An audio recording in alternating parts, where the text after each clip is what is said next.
one's the best crypto asset? Bitcoin's the best crypto asset. Which one's the best crypto asset? Bitcoin's the best crypto asset. Which one's the best? Which one's the best? Which one's the best? Which one's the best? Which one's the best? Which one's the best? Which one's the best? Which one's the best? Which one's the best? Which one's the best? Which one's the best? What's the second best?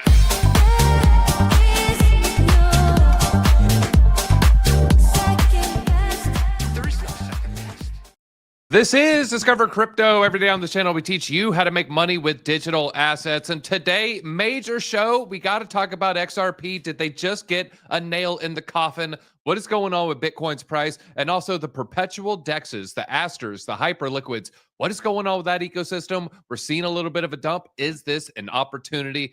And we're going to mention the government shutdown. And I'm joined here today with TJ. Thank you for smash that like button, everybody, if you like to see DZ back. I know it's been a few days since we've done a live stream together, but we're here.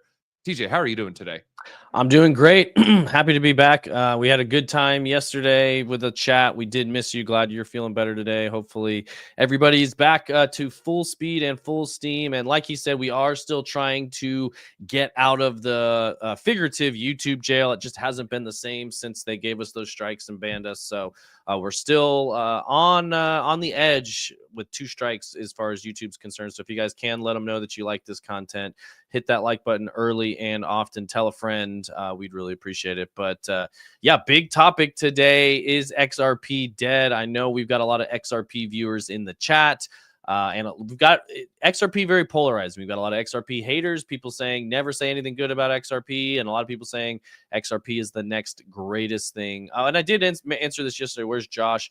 Josh is a correspondent for us now. He's still involved, obviously, with us, but he's been doing a lot more traveling. I think he's going back to Bali here soon. He was obviously out last week traveling around, so he'll be pulling up and he's in our Discord a lot. So if you guys aren't in the Discord, jump in there. That's where he goes live most of the time these days. He still has an office in here, is in here when he's in town, but yeah, just on the road most of the time. So he'll be our field correspondent, but won't be doing the lives every day like we do. So on the road again. That's right, everybody. And on the road again with the altcoins. Let's see how the crypto market is heading, everybody. We can see Bitcoin, as we hit refresh, has declined about 0.5%. We're seeing a lot of losses in the majors here. Nothing is in the green. You got to scroll for a good bit before you see some positive price action. And it is all the way down to number 33, crypto.com with the Crow token. Crow token seeing a little bit of a pump. Probably picking up a little bit of steam of the exchanges, decentralized exchanges. They're like, well, hey, we're a centralized exchange. Can you pump our token too? We also see Monero and TJ. You always hear me say it's not a good day when everything is red and Monero is in the green. I assume it's North Korea selling everything and just buying some Monero. What are your thoughts here? yeah, I was looking at that right before we went live too. Almost a lot of my favorites are down today. So I guess buying opportunities on the 24-hour. But yeah, almost nothing substantial up. Zcash, is that, scroll down a little bit. Do you have Zcash on your list as being up? I'm not sure. I've got it on CoinMarketCap. Yeah, Zcash, a little bit of a nice little pump there. Yeah, it's been doing really well for a privacy coin recently. It's up, I think, 40% or so on the week. So I saw some funny things on X. Somebody posted like, oh, my Zcash long from 2017 is finally in the profit. So no, it is not. Yeah. Yeah, looking at the chart there, this one just bleeds down and to the right, down and to the right. I mean, maybe they got a interesting little COVID crash there, but yeah, Zcash. I guess maybe we are a little bit higher than February 2017. You see it trading around $33. So hey, if you held on to that one, I don't know what happened with the fees, but let's just assume you're doing okay. Let's look at Bitcoin. Is Bitcoin doing okay? Well, Bitcoin took a little bit of a tumble from last night. You can see it declined. Ended up losing about $2,000, but now finding a little bit of a bottom. 6 a.m., America wakes up. We see the West start to wake up, and the West starts coming in, bidding on some Bitcoin. We zoom out. Let's go to the 1 hour. You can see, also maybe a little bit of a foretelling of today's price action. Hopefully, we can use this fuel as a little bit of a bounce, and you can see this is kind of still just trading within a range. TJ, I almost see an upside down head and shoulders, though. I see it. Pretty close. Okay. And then so we might be forming the shoulder right now. Maybe we'll come back up to the next line, folks. So if it happens, yeah, you saw it here first, but I'm ready to talk a little XRP and is XRP dead? Yeah, let's do it. Let's do it. Man. We're gonna walk right into it. I mean, everybody knows I'm not the biggest XRP fan, but I'll actually say I don't think it's dead per se. It's still the number 3 coin. There's still a ton of ETFs coming out. I do think it can see some upside, but I think its narrative as being the banker's coin, as all the banks are going to use it, Swift is going to use it. I think that's completely dead. And you're basically riding on marketing. You're riding on Brad Garlinghouse and Ripple trying to pump this coin up. So, yeah, I think essentially the narrative is dead, and it's basically like I would put XRP almost like the top meme coin right now. XRP is the number 1 meme coin on the market. Yeah, I'd compare it to Trump's meme coin. And it's a meme that a lot of people like, and the banks are going to use it and all that stuff. Oh yeah, the disco ball's still at the old office. I got a lot of work to do to get the old office cleared out. This is a temporary set that I'm using right now, but I will get the disco ball back. But so yeah, my consensus is it's dead when it comes to banks using it. It's dead when it comes with be used as an intermediary for the Swift system. I think that goes to Chainlink, and really Linea is another one that's been getting a lot of coverage. ETH Layer 2 backed by Consensus and Joe Lubin. Seems to me that Chainlink and Ethereum are going to be the main ones being used in the future. So you can XRP or fart coin, TJ. I'm going XRP. I'm going XRP. XRP does have some use case. It has a very strong community. Yes, there is a business model. But Fartcoin has Diff Wheeler.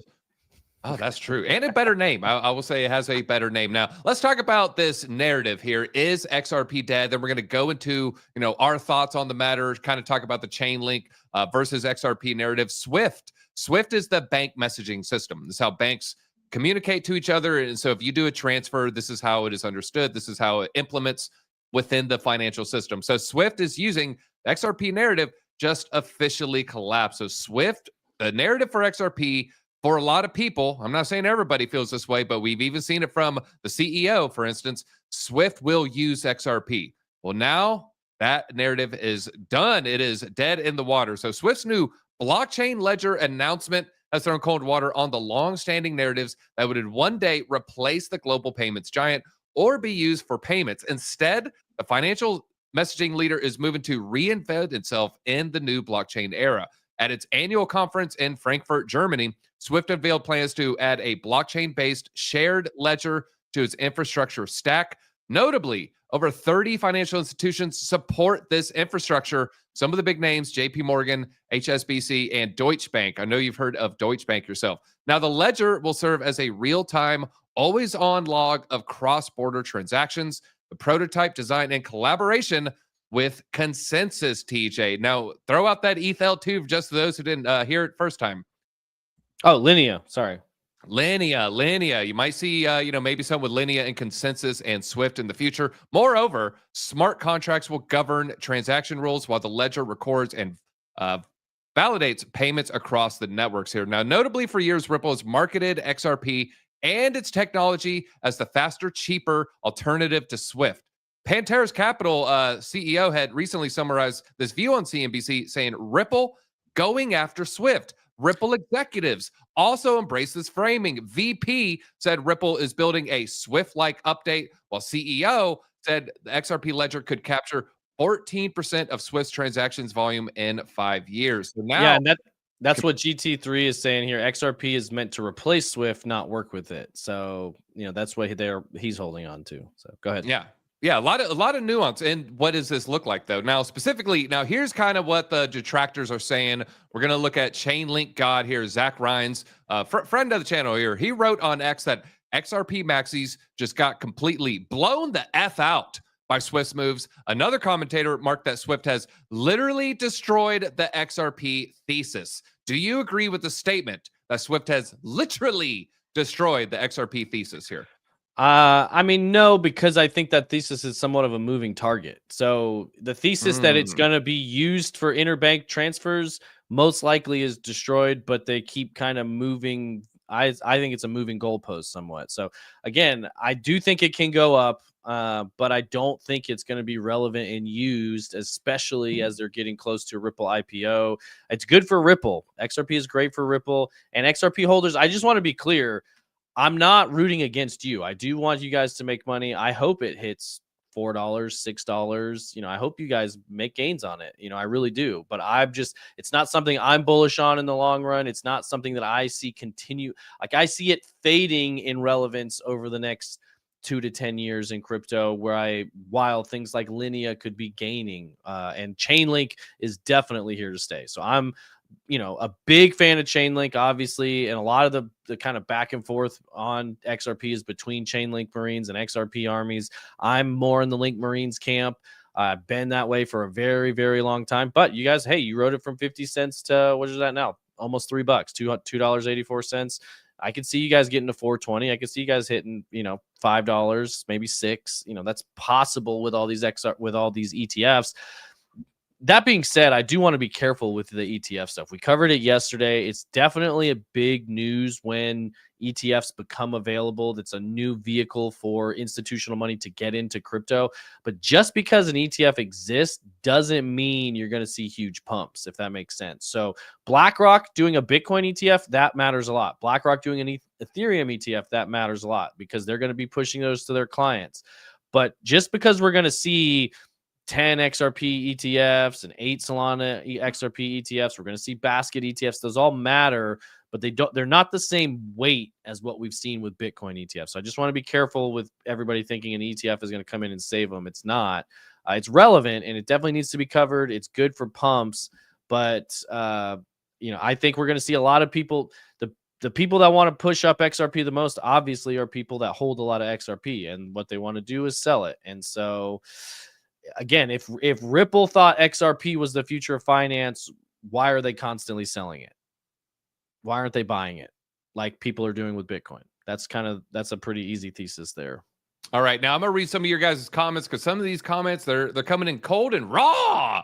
XRP has been doing good without Swift, so I see XRP doing well even if they don't come on board. I think I agree with TJ's point here. Even if they don't come on board, you're still going to see potentially $4, $5, $8 XRP. So I would agree with that. Swift equals Razer and BlackBerry, and it will have its time in the sun. XRP equals the iPhone.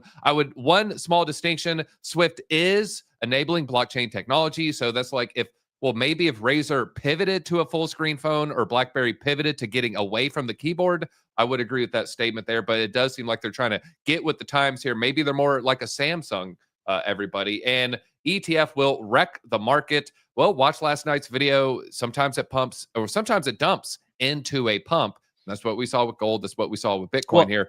Or go ahead. Just real quick, I just want to say, if you think Swift is not going away. Swift is not going to get replaced. These things this is a legacy system that many of these banks are built on, and these banks and governments adapt extremely slowly. So what they're going to do is update the system in place. There's way too much money to be made, just like it's going to be very hard to disrupt Visa and MasterCard. We're seeing stablecoins coming after some of that market. We're seeing other payment rails being made coming after that, but they're not going to be disrupted easily. They will adapt. They've got regulatory capture. They've got a lot of things, a very strong moat around Swift, and the banks and Swift are very much aligned, and they've got a lot of money behind them to keep the status quo in place. So, in my opinion, the things that Chainlink is doing and the things we're seeing with Circle and Tether, kind of Trojan horse coming into the systems and working with some of the older legacy players to adapt and grow and update the space, the Coinbase, slogan is update the system. I think that's really the play. You want to update the existing infrastructure. You don't want to try to take it down because, again, these people own governments and stuff, and they're not going to just go quietly into the night and let somebody come take all their money. That's just not how it works. And people saying floppy disk here. Government uses floppy disk. Yeah, I mean, there's a lot of arguments here about the technologies, what's going to be implemented. But let me just throw out one more detractor, and then we're going to kind of go into well, does Swift actually integrate with XRP in some ways? Because there's a lot of mixed information on whether or not there is some sort of integration or not. Now, I do want to point out what Crute had to say. Crute noted that XRP holders were sold the fantasy XRP would replace Swift payment system and traditional banks. He criticized this belief as arrogant and misguided. Let me give a little bit of, let me steel man the other side here. Someone in the chat pointed out XRP can still replace Swift without Swift using XRP. Now, I don't think it's going to happen, but that is an important point. Now, he points out it's unrealistic to expect trillion-dollar financial institutions to willingly relinquish control to a new market entrant. I would agree. Instead, the more likely and now unfolding reality is that existing institutions are upgrading their infrastructure to blockchain technology to bring assets on chain, at the same time maintaining control over the market. Now, let's go into a little XRP price action, and then we'll go into, does XRP actually integrate with Swift in some weird way? Now, we covered this, basically this little bit of a breakout move, and this came out perfectly, TJ. We always throw this TA out. Sometimes it comes true, sometimes it doesn't. This time, boom, about picture perfect right there. I mean, it's right between the candle body and the wick. So really, really good TA, on a classical level. This played out well. This is on a regular chart. Well, what about the next breakout? Let's go ahead and measure what this might look like. Again, this is all just voodoo. This is bro horoscopes here, but it worked last time. Dang it. You might be looking at 380, aka new all-time high for XRP. So we're saying, maybe waiting for Swift to integrate XRP. You might be holding your breath for a while, but from a TA perspective, DZ is bullish. We're bullish on XRP. I don't want to hear you spamming the chat with, God, DZ hates XRP. When will he say something positive about XRP? I'm talking positively about the price action right here. But TJ, you keep hearing all these things about, well, I thought Swift did do a test with XRP. This article is from today. It's from Times Tabloid, not, exactly the most trusted name and crypto, let's just say publications, crypto media out there. But it all boiled down to this post right there. They're literally basing this whole article of this one a non-PFP post right here. So what's going on? XRP being used. Yes, Swift has conducted tests involving XRP. This is documented below. Well, when we get into actually what has happened here, well, you actually got to scroll down a ways. This is from 2016 is what I decided to do a little bit of research here. We don't trust TJ, we verify. So I noticed the Substack. I went into it. I subscribed to the guy. I poured over all of these. Wasn't anything in 2016. I found it in 2020. This is from a rando's Substack in 2020. He's using this random third-party slide from 2016, and it's talking about banks using XRP. So you'll literally see articles saying, well, Swift is conducting tests involving XRP. And then you pull on the thread. There's literally nothing there. There's no indication that Swift was using it. And now a lot of people are turning bullish on, chat's kind of guessed it, Chainlink, everybody talking about Chainlink doing a lot of things. Here's Zach Rhines. If you do want to follow him, it's Chainlink God on X. He's always bull posting about Chainlink here. But this is also, something related to that. So Swift's chain will effectively become the single source of truth for most of the world's value. And Chainlink services will enable orchestration of workflows and interoperability. So if someone wants to perform an economic activity, Chainlink routes the capital to the chain where the event will take place, and then provide status update back to the Swift ledger. And so we are seeing integration. We're seeing them talk about it at CBOS. We're seeing them talking about it at Chainlink's conference. And if you look at what's happening in the background, while XRP and Link Maxis are arguing back and forth, Chainlink whales are gobbling up this altcoin. And if you look at whale wallets, they're scooping up Chainlink at a record pace, the most aggressive accumulation in Chainlink's history. Now, this is last active 0 to 14 days. So this isn't covering old whales. This is all new buying activity, TJ. Wow. Yeah, I think a lot of people are front running. Obviously, we talked about it a little bit yesterday. Chainlink is going online with their fee charging in November. So a lot of people, I think, are front running that. And that could even be some of the people that are going to be using the system that need to accumulate Link to use it. So right now, everybody that's been using Chainlink has been getting it for free, but they're going to start charging across the board once you get everybody hooked on using it. And it works extremely well. You build in their test environment, you launch across all chains at one time. I think it really does change the way you launch. That was kind of the big takeaway for me. Like, get away from the Swift and the interoperability and the messaging standards and kind of having a cohesive messaging. But the fact that you can now test your project within Chainlink's, it's not testnet. There's another name for it. I just can't think of it right now. But within their, it's not, I can't think of the right phrase, but within their testnet, basically, and you work out all the bugs, and then you can launch simultaneously across 10 chains at the same time and have clear interoperability between all of them is extremely bullish to me. I do think that's going to change the way a lot of major companies and institutions launched onto blockchain technology, and almost all of it, I think, will end up going through Chainlink. So extremely, extremely bullish on Chainlink, in my opinion. I do see people. Go ahead. I was going to say, now it's time for me to say something bad about Chainlink. So, we're trying to cover both sides. It's called nuance, folks. We're adults. There's adults in the room. Let's not just say XRP is dead. XRP is going $1 million. Obviously, the truth is going to be somewhere down the middle. Don't say anything negative about Chainlink. Well, someone bringing up Sergey, the founder sells. The founder of Chainlink sells all the time. Sergey, Chainlink Foundation, to be clear, I don't want to get sued by the guy, but Chainlink Foundation sells a lot of Chainlink. When they have a title sponsorship at Token 2049, they're paying millions of dollars for this. They might be paying $20 million for the title banner and to have this corner of the convention center. Where do you think that money comes from? TJ said they're allowing people to use this product essentially for free. They're getting them hooked, just like a crack dealer in the 80s. They're going to start charging a little bit. They're not getting the free cocaine from the CIA forever. Eventually, they're going to have to start paying those cartels.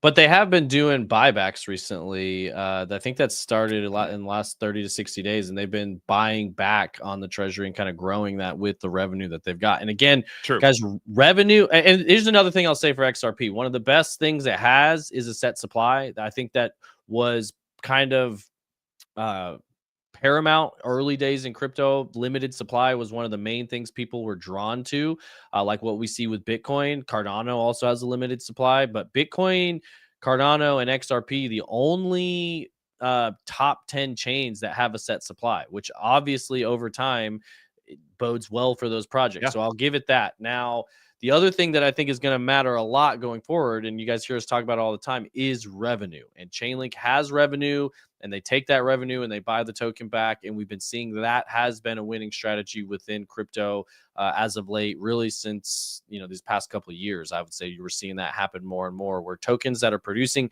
daily revenue, monthly revenue, annual revenue, and they use a percentage of that to buy the token back, obviously puts buying pressure on the token. Something I'm looking at doing. Actually, if you're on Pump Fund, if you're watching on Pump Fund, that's something we're talking about doing on the Disco token on Pump Fund. Long term, have some interesting plans there. Might hang out after this show today and talk about that on Pump Fund because we're gonna have to get a little bit more contextualized to that platform. So we're not gonna change this show for YouTube. We know how many of you guys like this. But we might make Pump Fun the kind of fun random place, and we might be doing some token buybacks there as well. But token buybacks and revenue definitely matter when it comes to crypto these days. Now, people are bringing up, this is basically a thing you see in crypto all the time. Brad Garlinghouse, he's selling XRP. Vitalik through ETH Foundation, they're selling Ethereum. We have Charles Hoskin, IOG, they're selling Cardano. Dogecoin founders sold his entire bag, has nothing at all. You see very few aberrations to this. I would say Satoshi, he presumably burnt his 1 million Bitcoin. So, that's not only was he not dumping, he kind of burnt some forever. And then you have, I guess, CZ and BNB, he's still sitting on like 70%. So yeah, founder selling is not abnormal. In fact, not selling is what's definitely the outlier there. All right. I got a hot button question for you. CZ and James Wynn, same person, different person? Clearly different people. Different people. You're in the different people. Okay. Yeah, it's not even debatable. What are we talking about here? No, I think it's really, really. Is he also the Lindbergh baby? Really good marketing, though. It's been interesting watching James Wynn. Huge, obviously, if you guys aren't following the Hyperliquid Aster stuff. By the way, Aster, a big unlock coming, as far as I know. It's on a pullback right now, buying opportunity. Just like everything's on a pullback right now. Aerodrome's on a pullback. I don't know, how much we covered all that, but look at this real quick. Just I don't want to derail us too much, but if you like some of these top coins, we've got, I would say on sale. I think people are overhyping the government shutdown. Aster, massive pullback right now. XPL, big pullback. Near pullback. Arrow pullback. Jupiter, Athena, Curve. I might long Hype. XPL and Aster. That might be some long opportunity right there. Yeah, I think especially XPL's at $1. That's very psychological.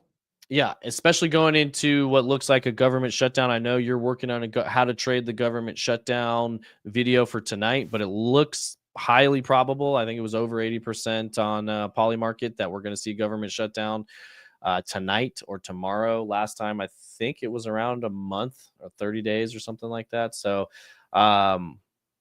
I think it bodes well for buying opportunities up into, like, we've got government shutdown. We've got, looks like, increased military actions going on, which generally leads to increased spending and money printing. So I do believe, and I know you guys in the comments aren't liking this, that we're extending the timeline a little bit, but when new information comes in, you have to update your thesis.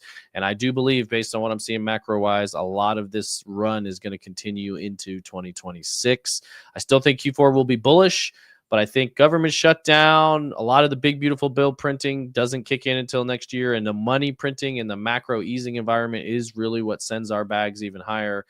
So if you're seeing some of these numbers, find your favorite coin because it's probably on sale right now. Yeah, just wanted to point that out. All right, and I'll go ahead and share the trade here. We are just quickly in a 3x on XPL. This is not something to trade with a lot of leverage. Do not trade with a lot of leverage. I'll probably jump in. If it dips a little bit lower, maybe I'll add to the position. It's a very small position, so I can easily add to this to lower that average entry price because this is a very volatile asset that nobody knows what's going to end up happening here. But 3x, 2x, do not do like a 20x on this, 40x on this. You will get wrecked, folks. I guarantee it. Guarantee it. Now, speaking of dips, speaking of market corrections, I want to just share this. Exactly 12 years ago, Bitcoin crashed 50% in 6 hours. That is totally insane. It started 200 and it would end up down 100 and over 200 to $120. Very, very significant crash. Bitcoin, everyone's panicking right now about a little bit of a dip here, a little bit of a dip there. Sold 10% of, no, not 10% of my Bitcoin on Chainlink. Started with 5% of the bag. It's a DCA trade, That's why we're only doing a small amount at a time. I pulled up the Link Bitcoin trading pair there, and you can see some, I would say some important levels that will add to the trade. And so this is a trade that I might add to if we get, so this is Chainlink priced in Bitcoin. I was trading a potential breakout. This is like a little over a week ago. So again, this was a high risk trade. If we break out, you want to be positioned. You want to be in position. But we only did a small amount because the odds were low. It was a low odds that we're going to see a breakout. Those higher odds, we're going to see a breakdown. And so that's why we have more Bitcoin on the sideline to trade. And if we hit the bottom of this line, I mean, that's when you start firing up old Bitcoin addresses. Okay. And then I would go heavy in on this trade. But now we're starting to see a little bit of a turnaround on the RSI. I might add to the trade. I want to wait for maybe some daily bullish divergence, which potentially is kind of happening already.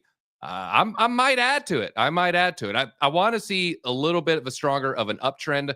And so, yeah, thanks for asking about the Chainlink Bitcoin trade. It's a small trade that we're going to step into, potentially add to it though. But all right, so Bitcoin crashing. This is a good cycle theory. It's from Not Telling. Has a lot of good just macro stuff on Bitcoin here. Bitcoin hits a cycle top every 4 years. So cycle 1, cycle 2. So they kind of measure the days from the peak.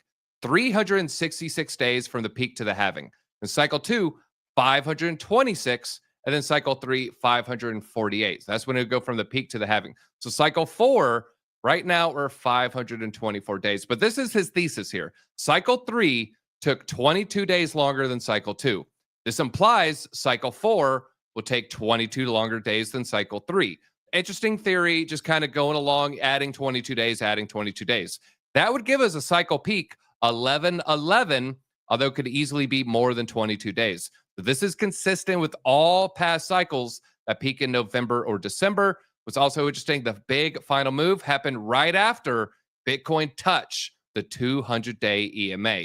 So once we hit the 200-day EMA right there near the finish line, this gives us the fuel for Bitcoin. I want to look at this. We're looking at the 100-day and the 200-day. And I'll say this, last cycle, it respected some of these lines a little bit better. It respected the 200-day very well last cycle. You can see during the dip, we crashed below, rejected in June of 2021 off the 200-day, and then used as support in August 21, and then used as support in September 21. And then, sure, that thesis played out. That's what gave us our parabolic rise. But this cycle is ignoring the 200-day moving average. You see, it did not pay attention. I mean, a little bit of price action right there. But I would say the bigger maybe catalyst, because there's institutions involved, there's going to be less volatility. Maybe it's the 100-day. And right now, look at that, TJ. 100-day moving average. Look at that. Yeah. What if this is the fuel? What if that's the final spring, TJ? Yeah, looks good. It could be. And the timing is right. I mean, 4-year cycle, I think it was what, like 535, 540 approximate days from halving is when we see the top. We're right around 500 days right now. So, still, according to the 4-year cycle theory, should be seeing a top late October, for Bitcoin, and then November-ish for alts. I do think we're going to see extended cycle. I can't officially call that until it happens, but that's what I've been saying here for a while now, and more indicators I'm seeing is for that we're in a long-term accumulation period right now, and that I don't think we're going to see blow off tops like we have in the past. I think it's going to continue to be a structured move up, kind of like what we saw with gold after BlackRock launched their ETF, where it kind of had a little bit of volatility early on, but then it went on for something like an 8 to 10 year bull run after that. And obviously gold just looking beautiful right now. And that's the other thing. Bitcoin generally follows gold. And I did see a theory yesterday that they think what's gold sitting at right now? Like 3,500 ish. Keeps going. Where's it at? It's going nuts, man. It's actually flirting with 4,000 today. So, and I think that's somebody's saying gold could pause around 4,000. That's just kind of a psychological number there. And when it does, I think money starts to flow into Bitcoin. When gold starts cooling off at 4,000, then money flows into Bitcoin. Then Bitcoin could run all the way to 150,000, and chill there for a little bit. And then gold keeps moving, and they just kind of like trade off. I think we're going to continue to see that. Again, commodities, when things are uncertain, people want commodities. Even oil is dropping like crazy now because OPEC talking about increasing their oil barrel creation. They kind of control that supply somewhat. Gold supply unlimited. When you're talking about a hard cap, this is again why Bitcoin wins. Finite supply of Bitcoin, non-finite supply of gold. And copper. Yeah, that was another one. DZ did a great video covering the business cycle and how it relates to copper. And we're seeing a lot of that stuff play out right now. So a lot of uncertainty in the world, in the markets. People don't trust their governments. People don't trust their media. In a world of uncertainty, you want to be in things you can verify. That's why we love Bitcoin. Gold is great. I'm a big believer in actual physical gold, but then there's just a lot of work that comes with storing it, moving it, transporting it. Paper gold, I'm not a big believer in paper gold. I'm a believer in physical gold and self-custody of your Bitcoin. And on that note, when we're mentioning self-custody, obviously Arculus, partner of our channel here, we have the short ad that gets you DC 20% off. Make sure you're using that. And then I'll show you the nipple chart right after that. Oh, your nipple chart. We just wanted to take a quick second to shout out our sponsor, Arculus. They are a cold storage hardware wallet. Helps you secure all of your digital assets for the future. Just tap this thing to the back of your phone and boom, you're in. We wouldn't be able to do this without them, but also wouldn't be able to do this without you guys, the Disco fam. You've supported us a lot over the years. If you want to support the channel now, just use the code DC20. It gets you 20% off this card. It's the #1 way you can support this channel going forward. Thank you for your support. We'll see you at the top. All right, the nipple. The nipple. So we're looking at the last 3 cycle peaks, and this is the net unrealized profit and loss. It's just a way of gauging kind of the profitability of the coins in circulation, and then people can kind of make a determination is it overheated or is it oversold. 2020 or 2018, 2017 top right here. 2017 in December, beginning part of December. You see nipple deep in the red zone, above, I want to say this is around 77% or so, 71%. And then we hit the bear market bottom. You can see we are deviating a little bit less. You see the bear market bottom for 22, not quite as bad as the bear market of 2019. And you can see that the bull market top of 2021 actually peaked in the first pump, not the second pump. I think a lot of, inflationary forces were maybe at play here. But you can see a little bit of a drop on the Newpol, a little bit above the red, a little barely below the red right there. To me, I don't think, going on just a classic trend line, I don't think we're high enough. I do think we're going to see higher heights on the Newpol. So just, kind of to that 4-year cycle. Are we done yet? I'm leaning towards no. I'm definitely leaning towards no here. Yeah, I agree. I mean, especially you look at the 2017 peaked into the red, 2021 peaked into the red, and you can see we're trying to make those runs for it. And this is why I was saying yesterday, I think we're in a long-term Wyckoff accumulation. I do think a lot of the wealthiest people in the world right now are trying to get substantial exposure to Bitcoin. They're doing that through OTC desks. We're seeing these treasury companies happen. They're finding different vehicles and different ways to get exposure. A lot of it indirect exposure when you talk about something like MicroStrategy or other DATs, digital asset treasuries. That's where I see a lot of people trying to get their exposure without actually holding Bitcoin themselves. The smartest, most sophisticated investors want to custody the things themselves. And I think we will see us kind of stair step up towards that red zone of that net unrealized profit and loss, which is generally when the market wants to cool off. So, yeah. All right. Someone's saying Bitcoin didn't follow gold never this year like you claimed at the start of the year. Joku, are you joking me? I'm not joking you, Joku. Let me show you this chart right here.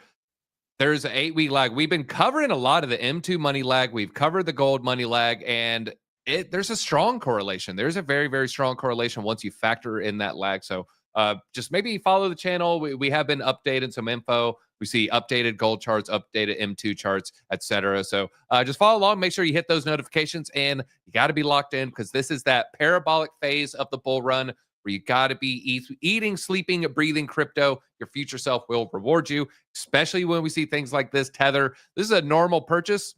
They just go ahead and executed the 8,800 Bitcoin worth $1 billion per on-chain data. So you can see it right there. Tether buying gold, buying Bitcoin. But Bitcoin just got surpassed by ETH on this very important metric. If you look at the share of supply held by the digital asset treasuries, ETH just flipped Bitcoin. And a lot of this is just going to be Joseph Lubin, co-founder of Ethereum. His digital asset treasury company kind of seeded immediately with his like ICO ETH. I mean, whatever the hack is, I mean, he got it there. And what are your thoughts here? ETH now maybe the institution's favorite, Wall Street's favorite. Yeah, I saw the same chart. It's obviously very aggressive accumulation. You see how fast that's going, led by Tom Lee, led by Joseph Lubin of Consensus. I do believe we're going to continue to see accumulation. This does seem to be the Wall Street coin, having them out there selling it and pushing it hard on all the mainstream media. I think we're going to continue to see Ethereum is the darling of Wall Street. All the stable coins are being issued on it. The advantage Bitcoin has in this race is, again, Bitcoin has a finite supply. Ethereum doesn't. So I think it matters more when you see the supply getting scooped up on Bitcoin. But I do think we're going to see that continue to climb. Purple line is Solana, Clayton. That was Solana. A little hard to see there. He saw it. But you're so emphatic on what is that purple line. I wanted to make sure I answered your question there. That's for Steve-O right there. I don't know where's Crypto Steve-O been at the last 2 days. Somebody in the chat mentioned we were going on and on about Solana yesterday, and there was no Steve-O. He's usually every fourth comment in the chat. So I don't know where he was playing Mortal Kombat all night. Then he lost his soul. Shang Tsung, man. It was Shang Tsung's fault. All right, let's talk a little. I'm not going to get into the weeds here. Just want to, break down the start and the genesis of the stablecoin war, the decentralized perpetual war here. Visa now exploring stablecoins for faster cross-border settlement. I'm not even going to bring up XRP. We're not going to bring it up, folks. We're not going to bring up Chainlink here, but this is just important news. So Visa Direct, they got a stablecoin pre-funding pilot. Allows businesses to move money globally using stablecoins. It's designed to cut down on the long-standing delays and costs in global money transfers, where companies often have to park large sums in local accounts in advance to cover the payouts there. So stablecoins becoming an increasingly more important part of the narrative of cross-border payments and just banks paying each other, sending money to and fro here. And speaking of big money, CZ honored to be invited by His Majesty of Bhutan to enjoy a rare live performance by Yo-Yo Ma. Very, very seldom performances here in the spiritual Himalayan mountains to talk shop about crypto. Of course, if you're not aware, Bhutan has a strategic Bitcoin reserve. They're climbing the ranks when it comes to amount of Bitcoin held by a single entity. And TJ, do you think they buy less Bitcoin after this or more Bitcoin after this? Or maybe they shift gears, start buying BNB. Yeah, they mostly mine their Bitcoin. Actually, they don't necessarily buy it, and that's how they got to where they are. I don't. They're in the top 5, I believe, as far as strategic reserve, and just came out of nowhere super quietly. And yeah, having advice and being advised by, again, one of the richest men in all of crypto is bodes well for them. I'm a big CZ fan. I like a lot of the stuff that he's done. Virtual Bacon pointing out, while we're talking about it, he posted this 5 hours ago, not predicting the future, and don't get too excited.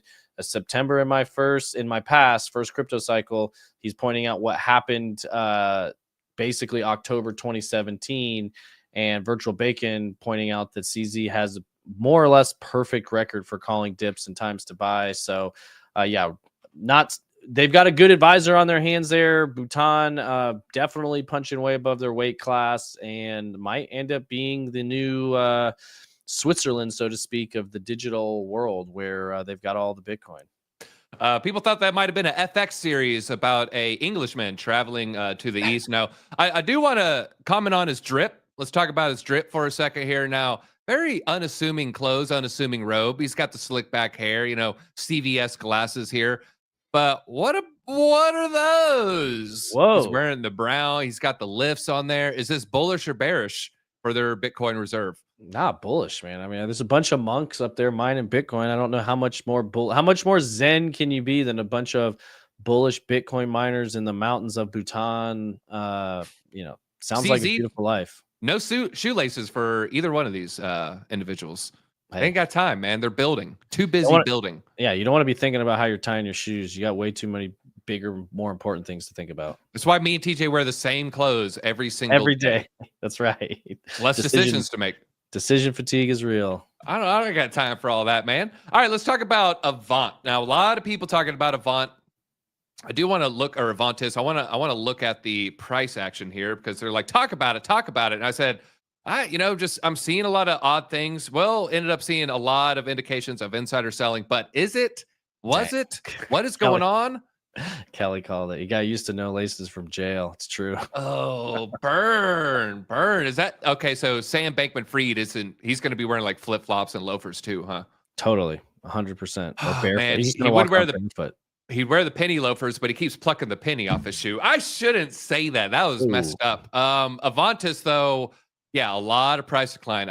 We did not suggest it, but now I'm flipping bullish. It might actually be happening now. I am now giving this the thumbs up for Avantis, and let me tell you why. I think it's overblown with the FUD. So if you're waiting for DZ to, give a green light, you should never do that. But I might start acquiring some. So this is what kind of started the FUD. Found some insider selling on Avantis. Looks like they moved $25 million to a multi-sig and proceeded to move $9 million to Amber Market Making. Oh my God. Not only are they selling, they're selling to a market maker. This sounds very, very shady when you see that we were told that the team and the VC tokens had a 12-month cliff. Surely they're not selling from their locked vesting contract. Huge dump. I saw it. I just kind of was like, oh man, is that what's happening here? Doing some research, misinformation. They are vested for 30 months. The wallet he's talking about was a Kraken wallet, and it's actually in the documents link that you can go check out the documents from their actual page there. And if you don't know what Avantis is, this is Peter Thiel kind of leading the fun here. And this sums it up. People are selling because a kid who doesn't know how to read a base scan came up with misinformation. Meanwhile, the whales are buying. They kind of just do some of the back of the napkin math for some of the competitors. MYX, $3 billion market cap. Aster, $3 billion market cap. Avantis, only $250 million. also backed by Coinbase Ventures, also backed by Peter Thiel, or the most, say, connected people when it comes to the intelligence community and just the political community writ large. Also the tech community, because of the coordination between the tech community and the government. So do whatever you want to do with this information. Now, the TVL surging. And so this might be a reason to pause. This might be a reason to pause. You know, guys, I hate high APR. I hate high yield because oftentimes it just equals sell pressure. Look at Black Hole. Perfect example of this. I was like, oh my God, are they really paying out 50% for these stable coins? That's going to create so much Avanta selling pressure. I looked into it myself. It has declined. It isn't 50% and 47%. The junior and senior is now down to 31.29. Still a little high. Still a little high. But it's only 15 million here, 27 million here. A lot of this is going to be locked. So you get 35% of the trading fees and the losses there. So you are going to see a little bit of a sell pressure. But I think Avantis is going to start its climb, folks. You're hearing it here first.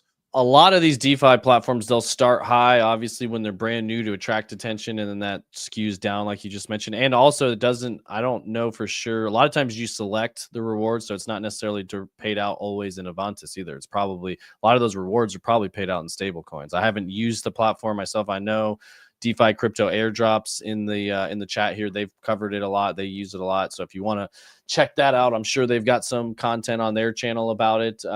But yeah, APRs, those fluctuate a lot and they change every single day, every single week. And so anytime there's something new, you are incentivized for jumping on it early. Obviously, there's higher risks, third-party risks when you're connecting wallets to new DeFi platforms. I generally wait for them to get a little bit more established because I like to do a little bit more size.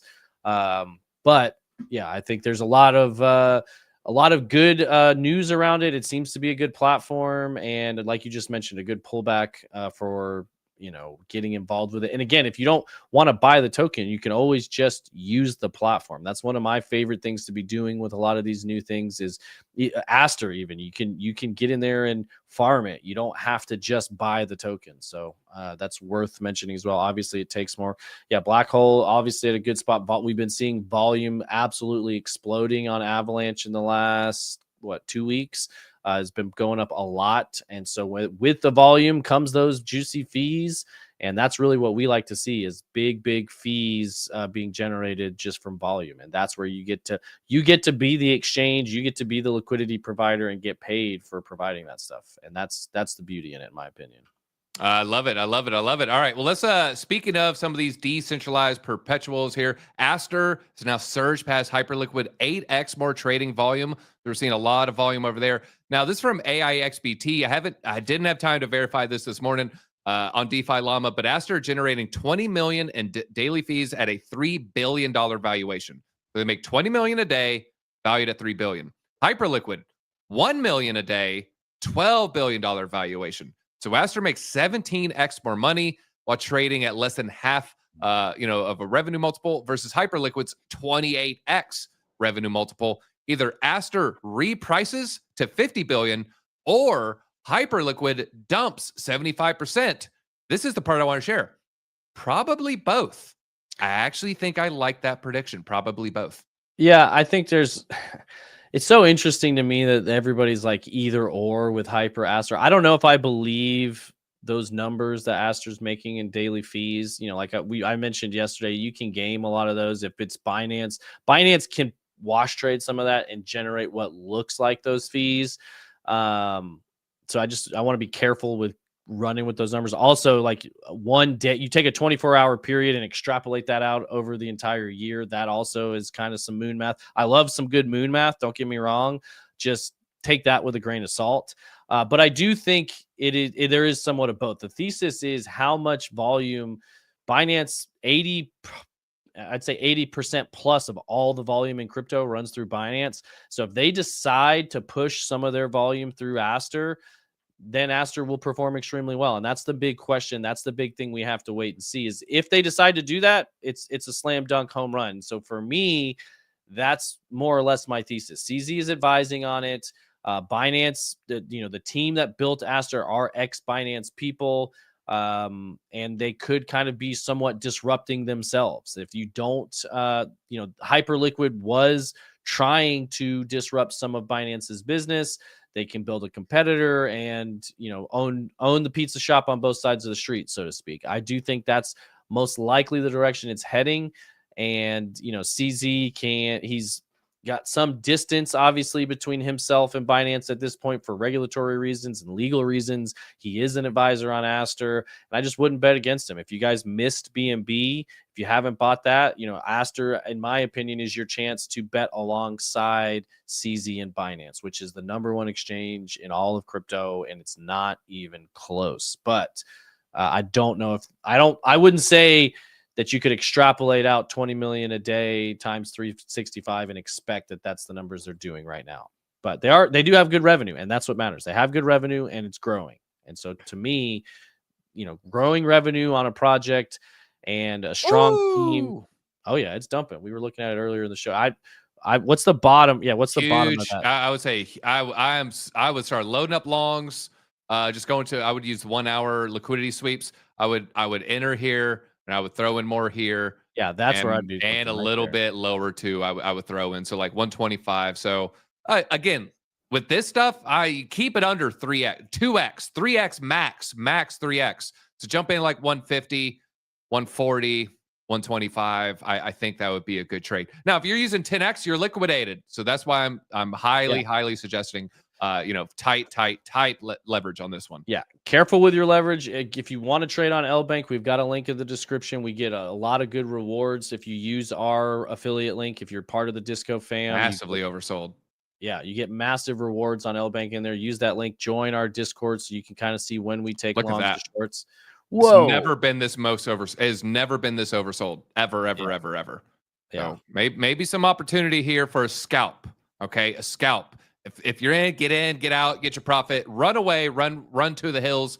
But now, speaking of hype, from Aster to hype, what's going to be the fuel that prevents it from correcting 75%? Well, I know what will stop it from dumping 75%. Everybody betting on it dumping 75%. So if everybody opens shorts, guess what? It's going to pump. Oh no. That takes us to James Wynn's tweet. I just opened a short on hype. Oh man, with Aster growing rapidly, their market share growing rapidly, entire crypto Twitter behind them, I can't see this train slowing down, let alone November hype token unlocks, always bearish for holders. So there's going to be Aster unlocks, there's going to be hype unlocks. Everybody's going to, not everybody, a lot of people, a lot of whales are going to bet on the price going down. If a lot of whales bet hundreds of millions of dollars that hype's going to dump, that Aster's going to dump, they are going to pump. They're going to have to liquidate James Wynn before it can create that leg down, and then therein is going to lie the opportunity, folks. So I just want to throw that on your radar. It might pump because everyone wants it to dump, and then takes me to hype NFT news. Did you see this news? The hype airdrop. Yeah, I did. Well, I did. There's been a lot of airdrops. I did want to say one thing. If there's one thing I know about James Wynn, he loves to get liquidated. So if he's loading up massive shorts on hype, I mean, almost everything he does on hype gets liquidated. So yeah, he then melted the 87 million in 17 days or something like that. I might be speaking out of turn a little bit. Yeah, he gave all that back to the casino. Yeah, I still can't really figure out. It's one of the greatest psyops in crypto of all time. What the heck is James Wynn? What is he doing? Is this money real that's on chain? I mean, I guess it's real. It's on chain. But people have done threads on him, and we covered it on the show. Apparently, he made a lot of money off a meme token. It might have been Shiba Inu. Yeah, alleged. Yeah, I do remember talking about that, but it's just all speculation and lore. He was kind of one of the biggest marketers for Hyperliquid. Now he's obviously team Aster and fully committed to Binance. So it's just a weird. I know. Go ahead. I had to glitch it on my end here, but I do want to talk about this hype NFT here. You wake up. All right. So if you don't know, hype, I think it was 1,300 traders. Not a lot of people got this. This is for the top traders, the whales. Okay. If you're a shrimp trying to play with $1,000, $5,000, you're probably not going to qualify for this. But this is what happened. You wake up and you check your wallet. You got a free Hyper NFT. You check the price of these NFTs. These NFTs were trading for over $100,000. And so it was listed in hype. So imagine trying to list it for 2,450 hype, which would come out to about that 100K. You fat finger, and instead of 2,450, you do 0.245, and it sells immediately. and you lose out on $100,000 worth of profits, you don't wake up again, because this is reality and you weren't dreaming. It's most likely what happened to this guy. Look Dang. at the situation there. That hurts. That one stings. $100,000. Would you rather have, like a home in the Gary, Indiana, or this PFP of this? I'd take one Bitcoin for sure. I don't want the home. I don't want the NFT, but I'll take one Bitcoin. I will say, Shots on Indiana. Sorry, Indiana. TJ's bearish on your state. No, I'm bearish on residential real estate, but I will say this: if this is a top trader on Hyperliquid, I guarantee he's probably lost more than 115K in a day. So, plot twist: Hills James win. I don't know. I was joking. That'd be funny if it was, though. Now there is some other Aster news. This is breaking from this morning. I spent like 5-10 minutes trying to verify this. I was poring over Arkham's page trying to find this BlackRock entity and this BlackRock. I'm guessing.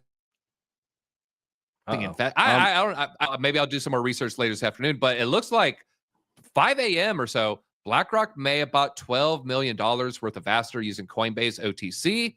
That'd be wild. I'm seeing this verified over and over. I'm seeing people saying it's not true, but I haven't seen any proof. I don't think this is Photoshop, so it might be something worth looking into. And this is pretty interesting here. Aster has flipped every single crypto protocol in revenue, and they have buybacks coming soon. I think it's an interesting thesis. Aster buybacks are going to be like a crypto buyback on steroids. You see that World Liberty Fi buyback, and they're like, yeah, they bought back 17 cents worth. You're like, okay, so what they do, put a quarter in a gumball machine and there's a QR code? Is that the World Liberty Fi buyback? But Aster buybacks, I mean, they're making $25 million in fees in 24 hours. There's no indication they would be using 100% of the revenue. But this is definitely going to be different than the other buybacks that we have seen, if they choose to. Exactly. There's still a lot to be seen with Aster. It's a brand new project, so you guys have to remember this is very new. We're speculating on something that has not been around very long, but if it follows the pattern of revenue and buybacks, there's also some massive airdrops that could be coming. And if people are expecting huge airdrops, oftentimes people sell those airdrops pretty quick, so that could create a huge boost of momentum, but also create some selling pressure at the same time. So a lot to be taking into consideration. I see non-fungible degen says, which means NFTs, which says TJ hates everything that isn't Bitcoin, which isn't necessarily true. I do love me some Bitcoin. I would take I will take Bitcoin over almost any other asset. I also like a lot of DeFi stuff. You guys know I love Aerodrome and Aave, Chainlink, things that make this crypto world go round. But Bitcoin is the king. Bitcoin is the top dog. And we actually had this news come out yesterday. I saw somebody mention it in the chat. That's fake. It's not a really high IQ. He paid some guy for that. What do you mean? There's like literally on Fiverr, they'll take your IQ test, and it's all big psyop. Oh, so you're saying he's not actually the top? Yeah, 276 is almost seeing that and taking it at face value. Some say is in itself an IQ test. Okay, so he's not the highest IQ. No, and also what is his IQ? What is his IQ? You don't know. No one probably even knows. I don't even think he knows. I do think it was also related to a sponsored content with Token 2049, and I admit I can't find the original. He's like buying it through a company. Interesting. And you got proof of that? Because it was reported I gave everywhere. I mean, that's CT for you. That's crypto Twitter for you. Well, I mean, it wasn't Twitter. I mean, it was like every news station. You go to Google and it's on Google's AI says it's there. Like Google says it's there. So that's interesting that you're sure what you saw was real, not fake. I think we're in a simulation. Everything's fake. Everything's fake.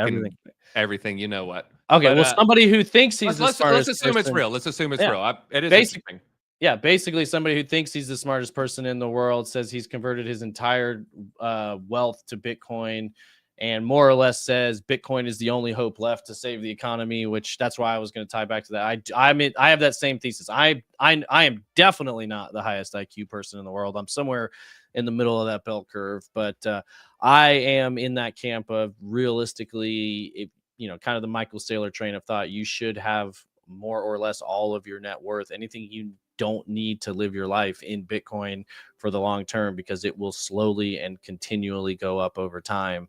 And so, yes, I love Bitcoin more than anything else, but I also love things that help me get more Bitcoin, which sometimes that's altcoins, sometimes that's DeFi products.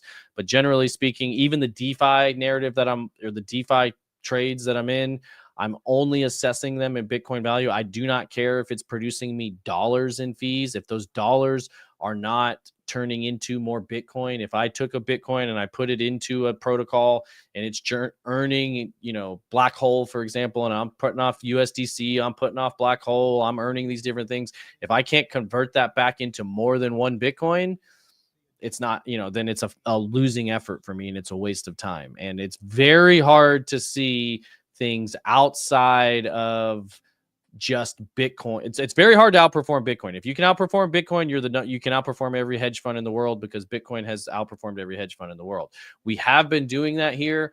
It's something we're very proud of doing. And that if you want to measure everything you're doing in Bitcoin, if you're measuring in dollars, you're kind of, measuring against a losing target, in my opinion. So it does. I didn't actually see this or whatever, but it looks like he might have been noted. He may have been noted there. One of the things is interesting. One of the studies citing him as highest IQ was authored by himself. So nice. He pointed in the mirror and said, "You're a smart young boy." All right, now moving on here. Let's see. That's the revenue. Revenue's looking crazy, and this revenue meta, this DEX meta, might get even crazier, folks. This is an interesting theory here. Uptober is going to get crazy in Uptober, so keep an eye out on Avantis, backed by Teal, Coinbase, largest base DEX in volume, essentially Hyperliquid a base, clean 4x in the last 30 days, market cap 330, Aster, Apex, which is backed by Bybit, second largest centralized exchange, 12 million from the past revenue for buybacks here, plus 50% of the daily revenue.